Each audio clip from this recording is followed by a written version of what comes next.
Chair, I just want to make a brief contribution as well to support my colleague Clayton Cosgrove's SOP introducing a new clause 254B to deal with the issue, as we've previously discussed, of what happens to those small business people in particular who run their business essentially via a premises that's a unit title within a body corporate.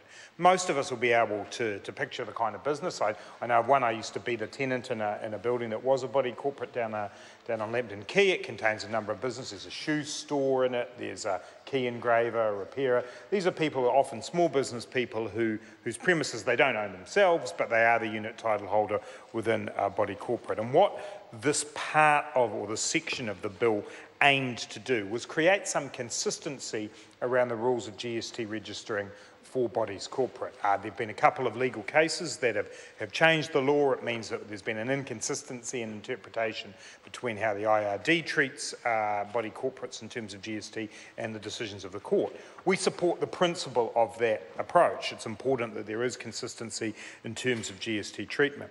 What Mr Cosgrove led the government to do by writing to them was to assess how to deal with people in this situation who looking back on their business expenses, would normally have been able to claim GST input credits on their legitimate business activities, to enable them to do that in the spirit of a transitional part of the law. On that, both sides of the House are now in agreement that that was a gap that wasn't brought to the attention of the Finance and Expenditure Committee, should have been. This process of discussion around the treatment of GST, body corporates for GST, has been the subject of toing and froing between IRD and tax practitioners for some time, so it's of some surprise to members of the committee to learn afterwards that this gap had suddenly been identified. Well, it was a surprise to the government until Mr Cosgrove let him know about it. So we reached the point where, yes, there was an agreement that there was a problem here. The issue is the date on which, or from which rather, the small businesses concerned can continue to claim, make their claims. The government has proposed in SOP 129 a date of the 26th of February 2015 that services had to be, you can be claiming on services before that date. Mr Cosgrove has proposed the date of 1 April 2016.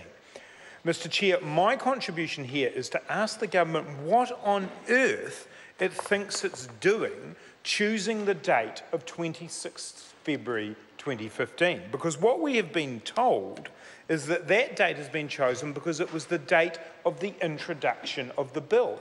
Well, quite frankly, Mr Speaker, you may as well have asked Mr Cosgrove's birthday and chosen that date as the date. Be it any more Halloween, did you say? Yeah, I think it is possibly Halloween, very appropriate, because the date of introduction of a bill is completely irrelevant. Why does the date of introduction matter? Who knows what's going to happen to a piece of legislation when it's introduced to Parliament? It may be voted up, it may be voted down by the Parliament. The date of introduction means nothing whatsoever. Is it some assumption by the government that they are all powerful and that the moment that they introduce a bill, it effectively becomes law? Everybody reads it and says, okay, that's now what the situation will be and we must obey these new tax laws. There's nothing in the process of Parliament that would support using an arbitrary date like the introduction date.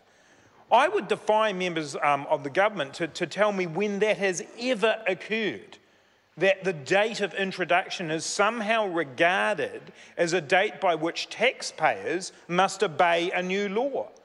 As we're seeing right now, tax bills get significant amendment as they go through the House. Every tax bill since I've been a member of this House has seen significant changes, large SOPs, that's right, it's all about me, Dr Clark, have seen large SOPs made. How can the government justify choosing this date?